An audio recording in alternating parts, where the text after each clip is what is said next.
Wasted Wilds is a standalone entry into the Maximum Apocalypse universe. Maximum Apocalypse is a setting for when one apocalypse is just simply not enough. The world didn't end through one disaster, but many. Killer robots, alien invasions, zombie pandemics, and pretty much anything else you can think of are a part of Maximum Apocalypse. Wasted Wilds is a co-op game that places you into the role of very unique character classes as you work together to complete various missions while also not starving to death. It's compatible with other Maximum Apocalypse titles and expansions, but Wasted Wilds is also a fully complete game itself. Wasted Wilds is my first experience with Maximum Apocalypse, so I'll be coming at it with a fresh perspective. I'm notably picky when it comes to co-op games, so Wasted Wilds had high expectations to live up to. Wasted Wilds has really great quality components, but it's not simply because they look or feel good.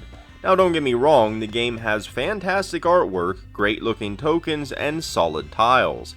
However, the most impressive aspect of the game's bits and bobs is just how well they integrate into the game itself. You see, you can play a game of Wasted Wilds as a one-off session, but you can also play it as a campaign. If you want some light legacy elements, you can even download the optional legacy rules and sheets.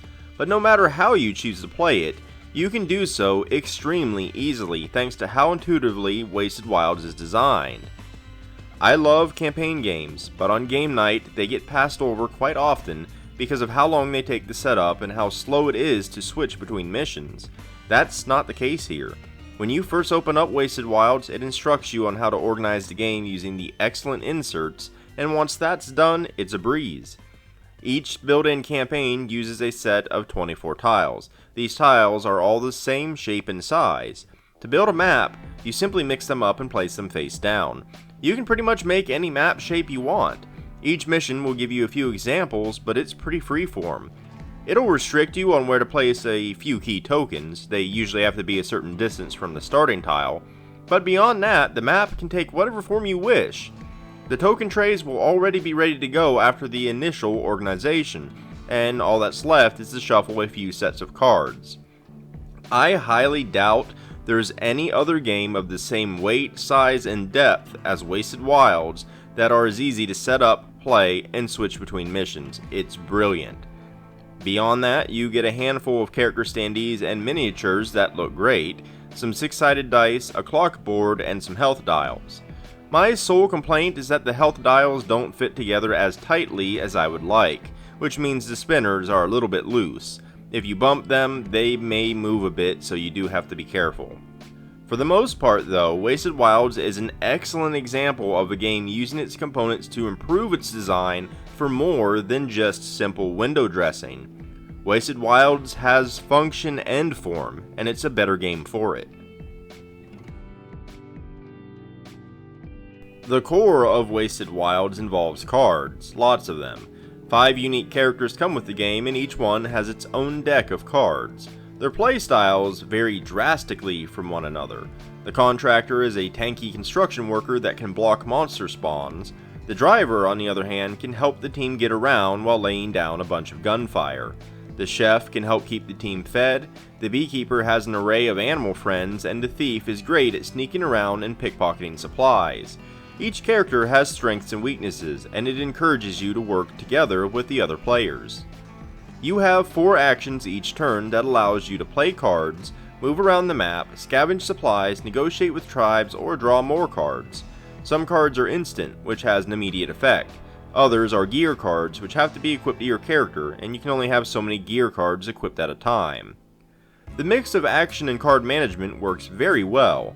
You always have a variety of options at your disposal, and there's rarely a single optimal move. You never really feel shoehorned into taking a certain course of action. You have tons of agency in how you take your turns, and that's fantastic. The cards themselves vary greatly between the characters, and one aspect that I particularly enjoy is how well the cards relate logically to the game world. Take Chuck'em for instance. The contractor destroys a non-boss monster and then deals 4 damage to another target. The mechanics of the card line up with the fact that in-universe, the contractor is throwing a monster at another monster. The game's attention to detail to its own inner logic makes for some amusing slapstick situations at times, like throwing a mammoth at some poor raider's face. I love that type of thing because the game has a thematic logic, but the universe itself isn't super serious. It means you can have something outlandish, such as the chef stunning a monster using a rancid onion, and yet it still makes sense, both mechanically and within the game's universe. It's pretty great. You get all the fun of a post-apocalyptic setting with none of the soul-crushing depression. Surviving the plethora of apocalypses means fighting starvation, exposure to the elements, and a wide variety of creatures and tribes. At the start of a player's turn, they roll 2 dice. If the result matches the number of any revealed tile, monster tokens are placed. Either way, the time clock progresses 1 notch. If the result is 7, no monsters spawn and the clock progresses 4 times. Anytime the clock advances past one of the icons, something happens. At night, an event is drawn. The bottom spot has tribe attitudes change. During the day, monster tokens move, and at the top spot, any character not on an indoor tile suffers exposure to the elements. Players have to draw monsters when one would be spawned on them, if they move onto a monster token, or if a monster token moves onto them. Monster cards attach to that player and move with them, but there's some serious cleverness to the game's combat. If a monster doesn't list a range, it only attacks that player. If it does have a range, it attacks everyone in that range. In some cases, such as the bear, they even attack other monsters. Cards that players use also have ranges, which can be used to attack monsters attached to other players. The use of square tiles makes ranges pretty easy to understand. A short range is your own tile, a medium range is your tile and every orthogonally adjacent tile, long range reaches a little bit further but can't target your own tile. There's a handy reference card that showcases all the ranges. Using cards and gear to deal with the monsters is a large part of the game, but there's more to it than just brute forcing it.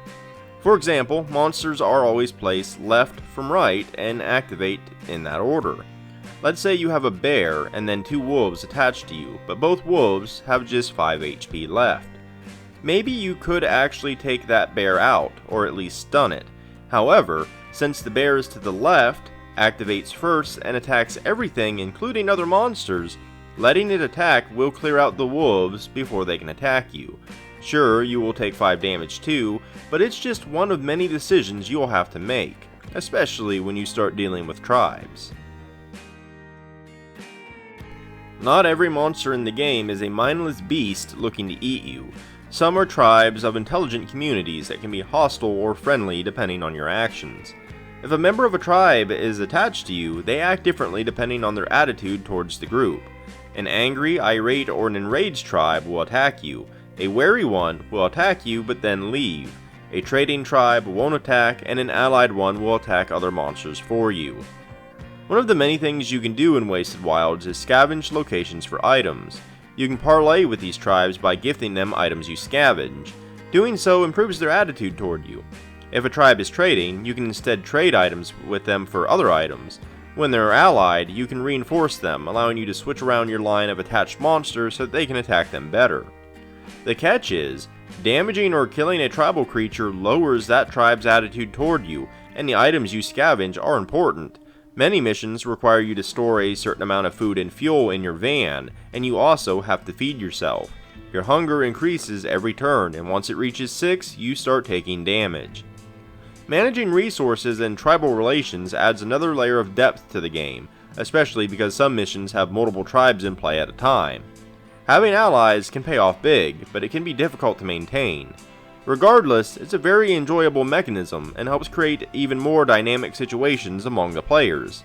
The tribe's attitude is toward your group as a whole, not as individuals, so what one player does can affect everyone.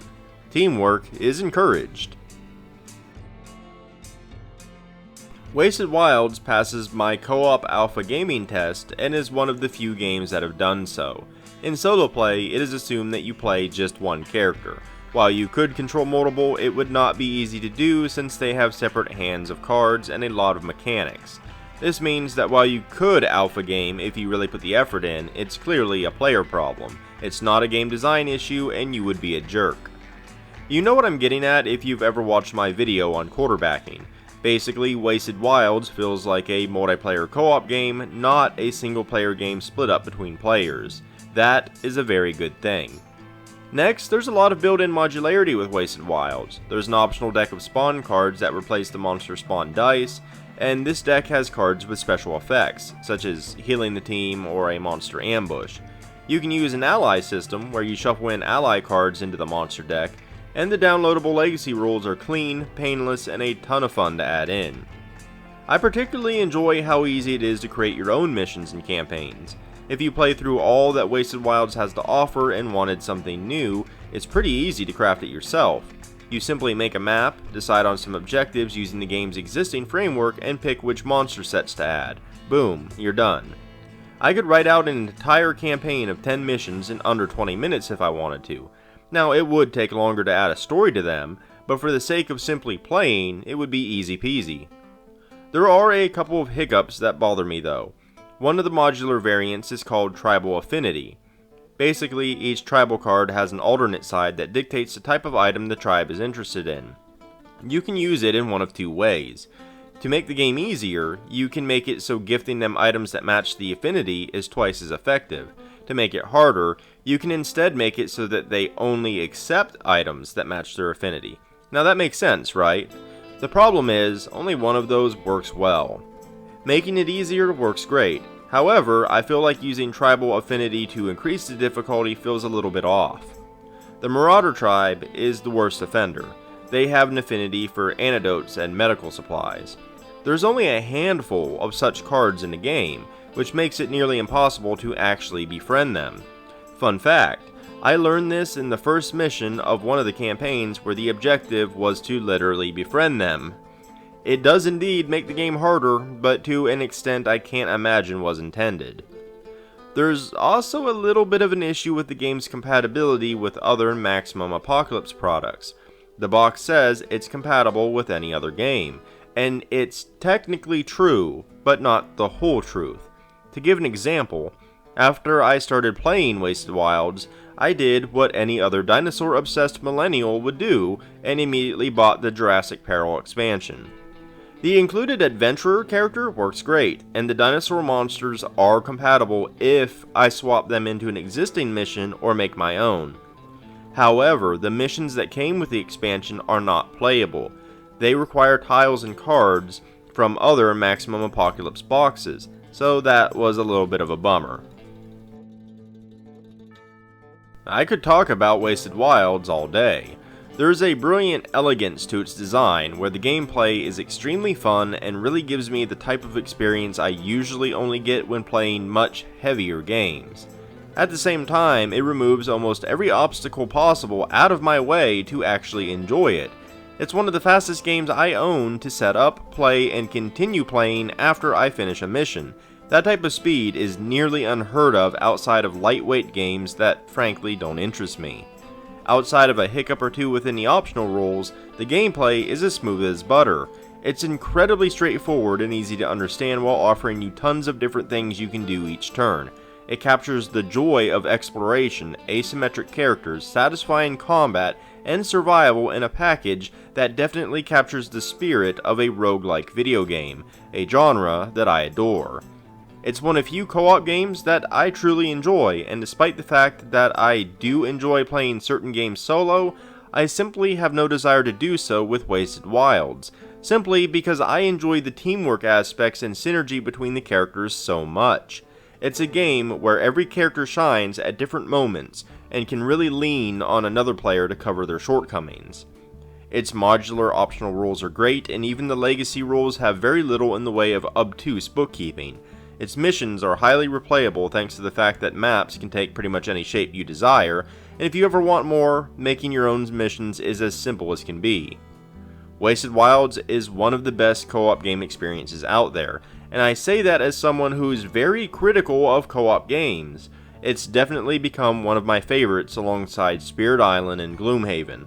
I happily grant Wasted Wilds my Golden Shield Award.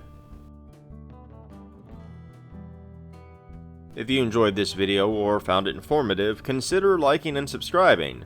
I've also left several links down in the description below, including to my website where you can find the bulk of my written content, but also to my Patreon, Twitter, Instagram, Ko-fi page, and more. But in any case, thanks for watching, and until next time.